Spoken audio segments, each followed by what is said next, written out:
Una sa lahat, ano ba itong Nipah virus at ano ang kaibahan nito doon sa talagang nagpabagsak sa atin noong panahon Yeah. ng pandemya dala ng COVID-19, Doc?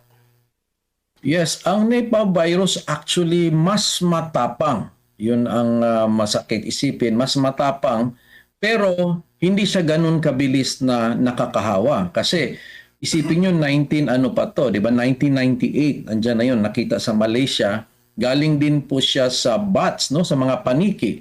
Dahil yung mga paniki hindi namamatay pag meron silang ganitong virus. So ibig sabihin na share nila. So yung laway nila, no? Kunwari ay kumain sila ng prutas, yung prutas na hulog sa pagkainan ng mga baboy, yung mga baboy ngayon nahahawa na din. So yung paniki yung pinaka-main doon. Actually, nabasa natin noong 1998, parang mga 1 million na baboy ang pinatay para lang na makontain ito. So dahil ang death level niya, no, death rate niya nasa 40 to 75%, na napakataas. Ibig sabihin kung 10 ang natamaan, more than 5 pa ang mamamatay. Kasi umaabot sa utak ito, encephalitis. Ibig sabihin, yung utak ay nagmamaga, no? Tapos meron din siyang attack sa puso, sa baga, mahirapan ding huminga. So delikado talaga ito, pero buti na lang at hindi to ganun kabilis ang hawa kasi more on yes droplet spray pa rin yung hawa, no, yung sa laway pa rin, pero mas na-notice sa close contact. Ibig sabihin yung kahalikan mo or kahababasa na merong mutation naririnig. So po yung nagdadasal na hanggang ganito na lang ang ating maririnig. Ano naman po yung sintomas? Baka mapagkamalan. So actually, common siya yung may headache dyan, pa namang sakit na ganun din ang nason. Kasi nga may encephalitis nga din tayo dito sa Pilipinas na hindi yun lang ang cause. Pwede kasi ibang virus ang mga cause ng encephalitis. Kita natin na nagmaga na yung kanyang lies na viral yung cause ng kanyang sa utak at merong history of travel na doon sa isang lugar or merong kasama sa bahay na may mga ganong kung may lagnat at masakit ang ulo, hindi ko agad sinasabing may nipa ka. Marami pang other possibilities at ang pinaka-common nun ay yung mga common na flu dahil ang common flu ay nagkakaroon ka rin ng lagnat at masakit ang ulo. So hindi obvious sa Bihira lang ba yung mga galing sa hayop na sakit na nahahawa po ang tao? bihira, hindi naman lahat ay napapasa sa tao. Pero ito kasi ay alam natin sa bats ito. And ang nakain nga dan sa Middle East yung dates, 'di ba? May dates na palm siya, palm tree. Gata nung or pangpalasa ng mga pagkain, pumupunta yung gata nun, gata ng datiles, ang tawag nila na palm tree. So buti na lang dito sa Pilipinas parang wala tayong production ng dates or nung pagkuha ng gata ng dates na puno. So kasi attracted talaga ang mga bats doon. Kasi doon sa mga lugar na yung mga ganyan, mas common ang mga ganitong mga kwento in comparison sa atin sa Pilipinas. Kaya yun na lang ang tinitingnan na lang natin dito yung kung merong nahawa na dumating like through the airport, gano'n, no? Pero kung tingnan natin, based on the history ng takbo ng sakit, hindi po siya ganun kabilis na aabot siya po sa pandemic. Pero mas maganda po yung handa tayo. Opo, ito naman po ba once na nagkaroon ka ng ganitong klase ng virus, automatic ba siya, Doc, or mag-aantay ka pa ng ilang araw? Pero carrier ka na ng ganong virus kasi yun ang delikado eh. Minsan hindi ano ba ito, magpapakita agad-agad ng sintomas or it takes time bago ka maka ano ng sintomas nito kasi halimbawa carrier ka na pala ng ng mismong virus, minsan hindi na didetect. I agree. I agree na pwede ka pong maging carrier just like the basic viruses. even before the fever, during the fever, and even after the fever, a few days, pwede ka pa rin makahawa eh. So hindi ibig sabihin lang na during may fever ka, nakakahawa ka. Pwede kang asymptomatic, pero nagkikerry ka ng virus na yon. Tumataas lang siyempre yung hawahan pag yung nagbabahing ka na, umuubo ka na, mas maraming virus na lumalabas dyan. Kasi one way of defense din ng katawan natin para matanggal ang mga virus sa katawan ay yung pagbahing at ang pag-ubo. Defense mechanism natin yun. Kaya lang, siyempre, natatapon din natin sa ibang tao. Kaya kailangan huwag tayong umubo or magbahing sa harap ng mga tao. So yes, hindi perfect yung kunyari yung sa airport, pwede pong malusutan yan dahil wala ka pang lagnat pero carrier ka pa lang. Kaya kailangan din ng coordination na mag-report just in case merong mga ganong simptomas. But as of the moment, wala namang sinabi ang DOH na talagang identified na merong nakita sa hospital as of the moment so sa Pilipinas. So ako po hindi masyado pang magpapanik. Akin lang, kailangan lang alam natin at tama yung at least unahin natin yung may simptomas kaagad. But yes, pwedeng makalusot. Opo, yung treatment naman po, Doc, tsaka yung pang-iwas na magkaroon nito, sapat na po ba na panatilihing malusog ang pangangatawan para hindi ka mapabilang doon sa 5 sa 10 na pwedeng mapuruhan nitong klase ng sakit na ito? Nipah virus. Opo. Yes, importante na tayo ay fit, no? Ibig sabihin ng fit is hindi tayo puyat, no? Pag parati tayong puyat, mas humihina ang ating resistensya. Pag masyado tayo sa alcohol, nasisira din yung ating immune system. Even ang smoking, advanced, nasisira na yung defense mechanism natin ng ating ilong tsaka ng ating baga. Tapos, kailangan ating pagkain ay healthy, balance ang diet ang kailangan natin. But more than that, kung talagang obvious na maraming nagkakahawahan, siyempre mas tayo na kasali na ulit yung mask, no? Pero as of the moment, siyempre sa mask ay andyan po kung hindi lang po Nipah kasi ang iniisip natin, no? Bakit tayo magmamask? Kung maraming tao, magandang magmask ka, no? Kung hindi ka pwedeng hindi lumabas ng bahay since unless na the DOH will alarm because of the presence sa ating bansa. But as of the moment, stick to basic pa rin po yung ating advice regarding sa pagmask. Opo, Doc, may gabi, sir. Sir, itong Nipah virus scare nagdadala po sa mga masamang alaala dulot po ng COVID-19. May mga pangamba po ang ating mga kababayan, lalo na yung mga medyo may pagkapraning, no, sa social media, na baka ito na raw yung round 2 ng pandemya. Anong masasabi mo doon, Doc? Well, 1998 kasi ito siya no? Tapos basic lang naman yung COVID talaga, nag-quarantine na nga dati sila doon sa China pa, yung hindi pa dumating sa Pilipinas, pero talagang lumabas at lumabas. At the point is, hindi ito this year, no?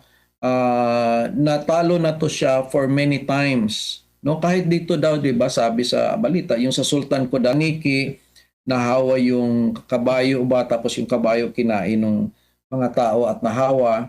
So, madami ding namatay sa nahawa. Kasi doable yung basic quarantine. So, pagka nagagawa lang yung pag-quarantine at nasa-stop na siya, hindi siya ka-level talaga ng COVID. Iba talaga yung COVID. Opo. Doc, may bala ako ng konti kasi marami po ngayon sa ating mga kababayan nakakabalita at nagtatanong po sa tunay na kalagayan ng kalusugan po ng ating presidente. At bago tayo umere, naglabas po ng video ang Presidential Communications Office, no? At nandun si Pangulong BBM at sinasabi niya po, Doc, na maayos na po yung kanyang kalusugan. Before that, marami kasi nagtatanong kung nasa na ang presidente. Anong masasabi mo doon, Doc, bilang isang health advocate? Well, that's a good sign kung ganito na healthy siya, ibig sabihin hindi ganun kalubha yung pinagdaanan niyang sakit. Kasi kung sabihin nating naoperahan siya, mas mahirap na magtrabaho na kaagad.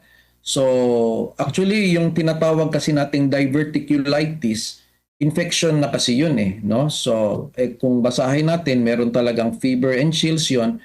Pero based doon sa kanyang history or sa mga past na mga videos, parang wala naman siyang kinlaim talagang may lagnat siya. So it could be talaga na kung diverticulitis ang topic, it could be it's just controlled. So yun lang po ang ating masabi. Paano naman, Doc, kung umabot po doon sa severe sigmoid diverticulitis? Anong masasabi mo doon, sir? Pag sinabing severe kasi nagpe-perforate yan Ibig sabihin ng perforate, nabubutas ang bituka. Pag nabutas ang bituka, sepsis po ang kalabasan yan. So nauwi po talaga yan sa emergency, no? So kailangan na talagang anuhin ng madaming antibiotics at siyempre tinatanggal yung butas na bituka, pinuputol yan, and karamihan nilalabas yung bituka sa tiyan para doon na lang po siya dumumi. Yun ang mga ginagawa sa surgery plus in combination po sa madaming antibiotics na sa dextrose dinadaan. So ibig sabihin hindi siya po ganun kadali na natatapos lang kung may ganitong talagang kalubhang pangyayari. Opo. Doc, meron bang mga payo kayo para ito'y maiwasan, no? Itong pagkakaroon ng diverticulitis para po sa ating mga kababayang nanonood?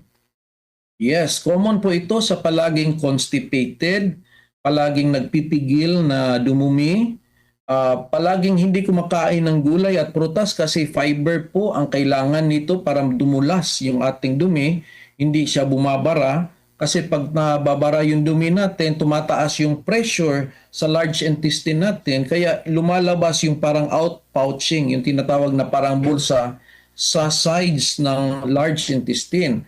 Ngayon, pwedeng magkaroon ng infection. Yung mga bulsa na yon, ang tinatawag naman doon is diverticulitis na, infected na. Pero sa start, hindi pa masakit yung outpouching. So parang hindi bilang na din dyan ang exercise kasi mas common po ito, no? Doc, sa taas po ng measles and rubella percent compare noong 24, naging 5,120. Sino-sino yung sakit and paano ito? Else, iba din yun sa German measles. Yun yung mas matapang kaysa sa German yan.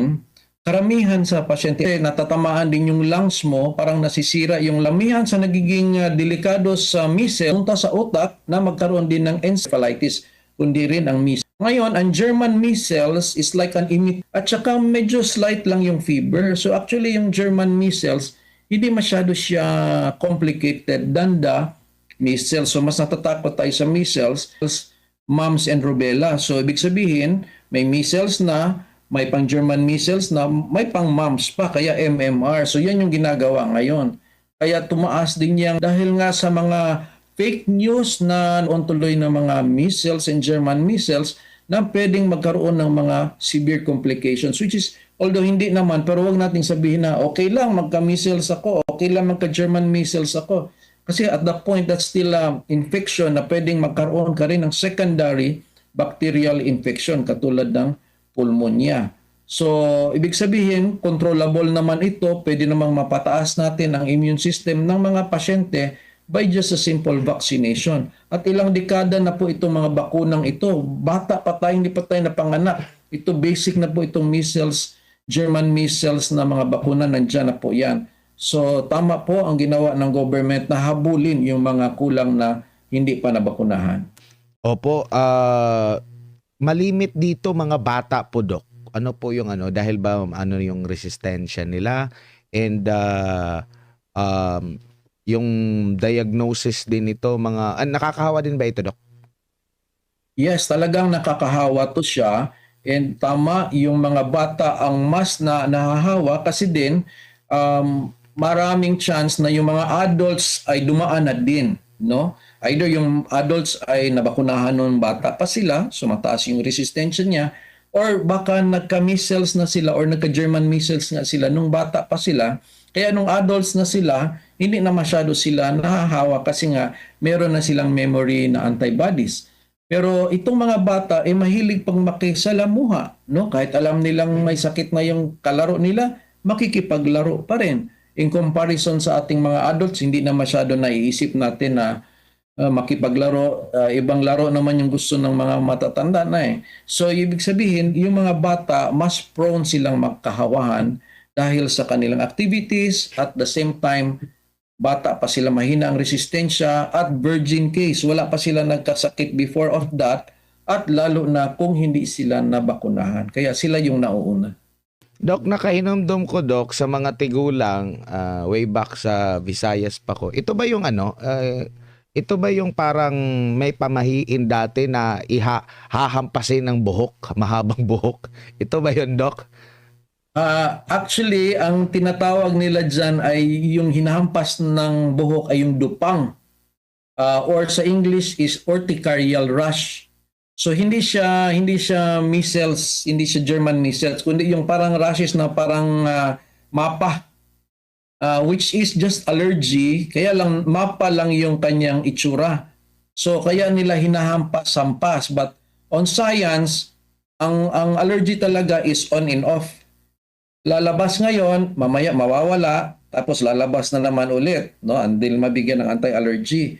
So akala nila yung paghampas ng buhok, yun ang nakawala. Pero actually, it's the nature of allergies. Katulad ng dupang, katulad ng urticaria na parang nandyan, dito pula-pula, tapos bigla nawawala, no? Tapos babalik na naman next day.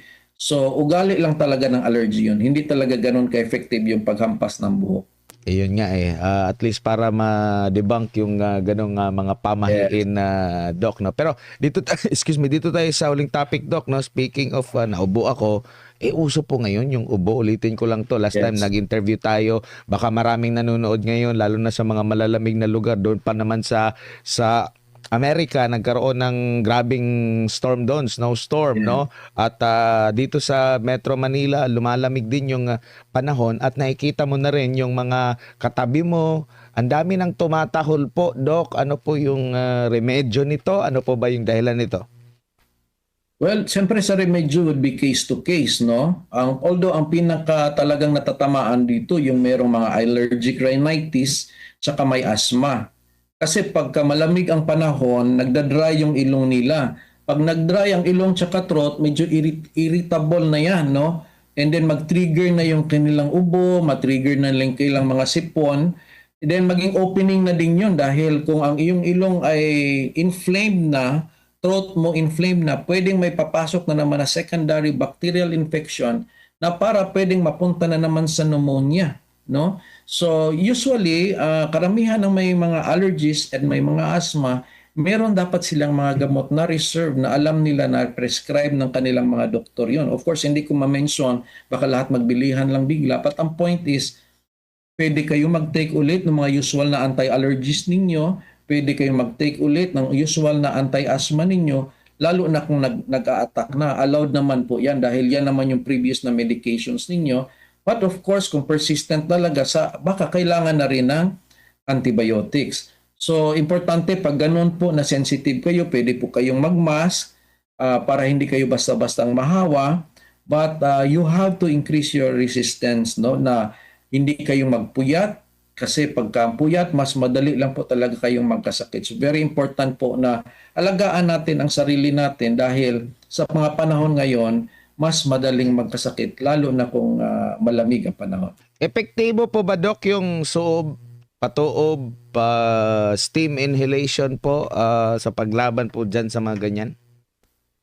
Usually effective siya more on dahil nakaka-decongest po siya ng iyong ilong, no? Kasi pagka ikaw ay merong flu or merong allergic rhinitis, yung tinatawag na parang laman dito sa loob ng ating ilong, yung ating turbinates, na mamaga yan. So, hindi ka halos makahinga. Pero ang steam can help na mag-subside siya, na makakahinga ka. So, yes, hindi po bawal sa amin yung suob or tuob. Mag-ingat lang na hindi kayo mapasok. Hindi lang dapat lagyan ng alcohol. Hindi kailangan lagyan ng alcohol dahil ang alcohol po ay iba na pong chemical yan. Hindi mo yan ini-inhale. Yun lang steam can help, no? Para lang na makahinga ka. But to say na mamamatay yung virus because of the heat, hindi naman sobrang init yon. So tamang-tama lang naman yun. Hindi din namamatay ang bacteria sa heat na yon. It's just for decongestion na parang ma-relieve ka lang, no, for the moment. Opo, siguro bilang panghuli Doc, baka meron pa po kayong gustong ibahagi o abiso sa ating mga kababayan na common na klase ng sakit, lalo na sa panahon ngayon at sa mga upcoming pa. Well, talaga ang ubo is very common. Flu is always there. Importante sana, usually sa school na pinag-uusapan yan, na sana ang mga batang may sakit i-allow mag-absent at sana makahabol din sila sa kanilang studies. Ang problema kasi pag hindi masyado nadidiscuss yan ng school, pumapasok yung pasyenteng may sakit dahil ayaw nila bumaba yung mga grado nila. Kailangan ilinaw ito sa mga parents na it's okay, just communicate with us, bibigyan namin ng special exam yan, hindi bababa ang grado ng anak nyo. Pag nabigyan natin ng assurance yan, pwede silang sa bahay na lang muna para maproteksyonan din naman yung ibang mga batang nag-aaral. With that alone, marami po tayong sakit na napipigilan. Kaya lang, dahil hindi yan all-out discussed, no? Pumasok yung isa may HFMD, hand foot mouth disease, dahil ayaw nga bumaba ang grado, ayun 10 ang nahawa, chickenpox, and many other diseases. So madami talagang mga sakit na communicable, which is ang solution lang sana is isolate, no? But nagpapasalamat pa rin tayo na ito lang po ay mga basic lang po na mga sakit, but of course if symptoms persist, baka kailangan ng antibiotics. So, kailangan pa rin ng doktor pag persistent. Pahabol ko Doc, yung mga vitamin C, alin po yung mas mabisa? Iyon ang pag-ipunan ng ating mga kababayan or prutas na lang? Sa tingin nyo po, kasi alam natin, hindi naman po lahat meron talagang laging iniipon para sa kanilang pangkalusugan. No? Medical needs, walang mga ganun. Minsan, umaasa na lang sila, it's either yung mga over-the-counter na mga vitamin C or kung pipili po sila, alin po yung mas pinaka-tingin nyo po epektibo, yung organic na mismong prutas para doon mag-vitamin C, pandagdag na sigla sa katawan, or ito pong mga tabletas agad? Concentrated ba yun? Well, kahit kung tingnan po natin sa mga pag-aaral, hindi naman ganun kataas talaga yung protection ng vitamin C. Although sometimes, yes, it's over-promoted. Pero alam naman natin na kahit nag-vitamin C na, marami pa rin nagkakasakit. Dahil nga hindi lang nasosolve ng isang supplement ang general condition. No? Like, one, asthmatic ka. So kahit may vitamin C ka, mas madali ka lang ubuhin. Pwede ka nga ubuhin dahil sa laro. No? Yan tinatawag namin na exercise-induced asthma. Laro lang. Walang infection. Naglaro ka lang. Nagka-asthma ka na. So prone ka lang talagang ubuhin dahil lahi mo yon. So sometimes may maintenance sa mga pasyenteng may asthma. So kailangan natin yun na alam nyo yun. No? Kasi ang iba may asthma, wala silang maintenance. So pabalik-balik yung sakit nila. Tapos biniblame nila na hindi effective yung vitamin C. Kasi nga hindi nga masolve ng vitamin C yung main issue.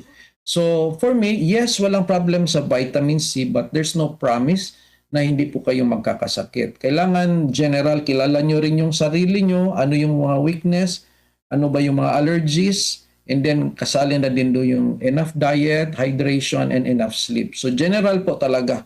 And exposure, no? Kahit pa may vitamin C ka, may kasama kang may sipon, may ubo, pwede ka pa rin pong mahawa. So, yes, may vitamin C ka, but you have to follow all the other suggestions of prevention. Opo, huli na lang talaga Doc, kasi may mga komedya, mga biro po na kaya daw nagkakasakit yung tao, kaya nalalaman niya yung sakit niya kasi nagpakonsulta siya sa doktor.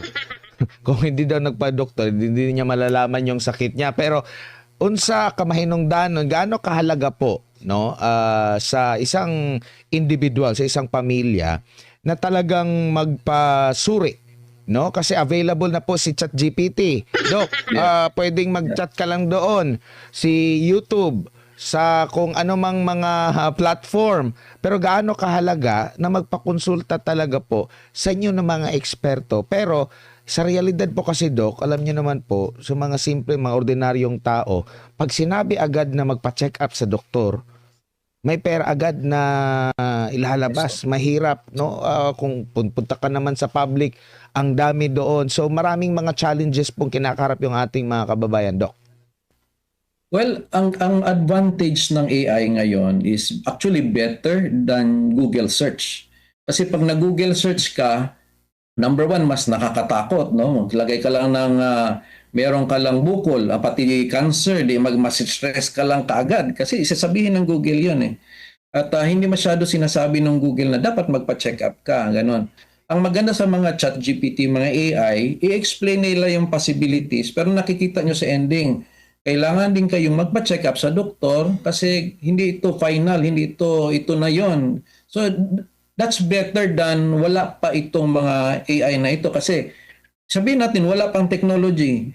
Saan sila nagtatanong? Kay Lola, nagtatanong sila sa kapitbahay. Ano yan? Naingkanto yan. Anuhan natin ng ano yan, dugo ng manok. Ganun yung mga noong unang panahon. Tapos ending, grabe na pala, dengue pala yon.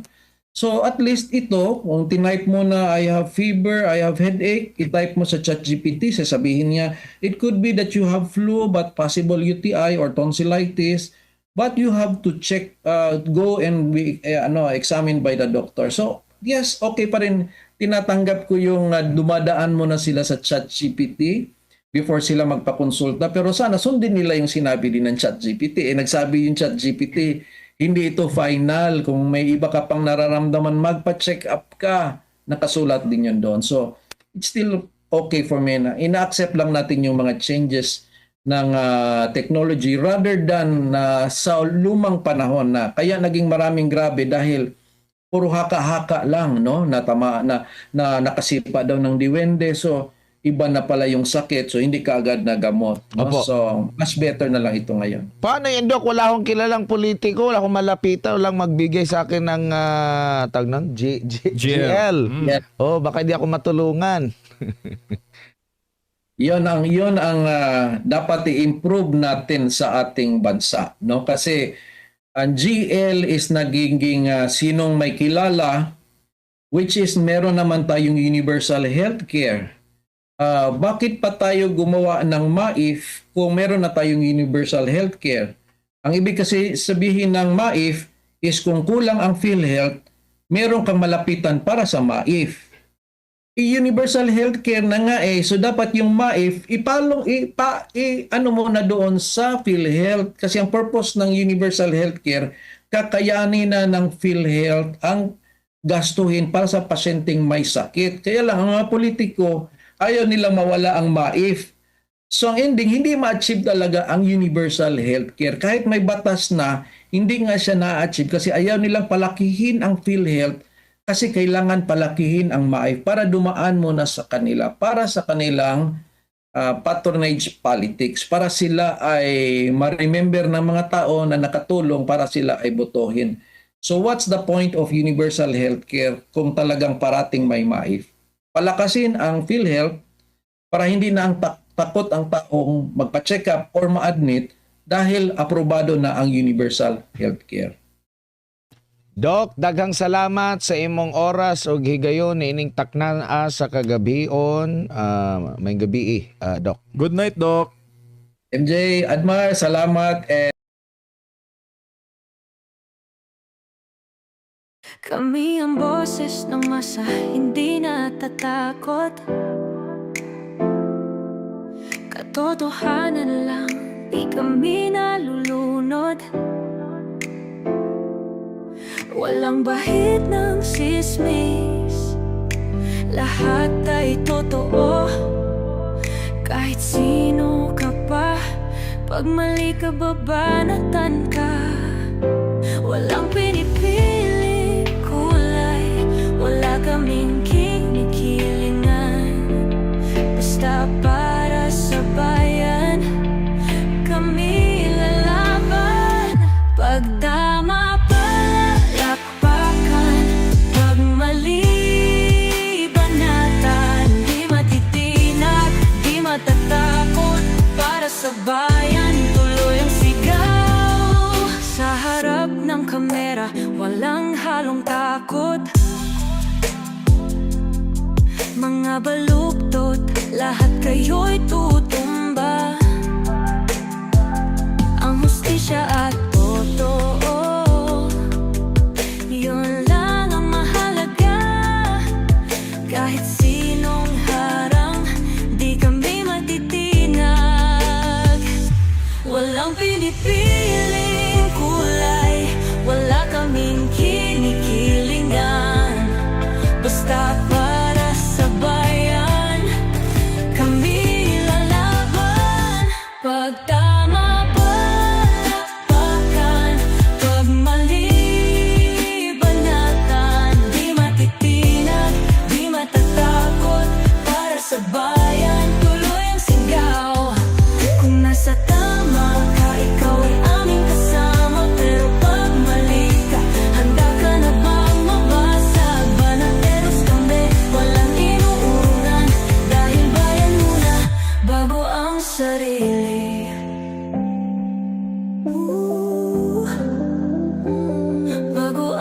rin.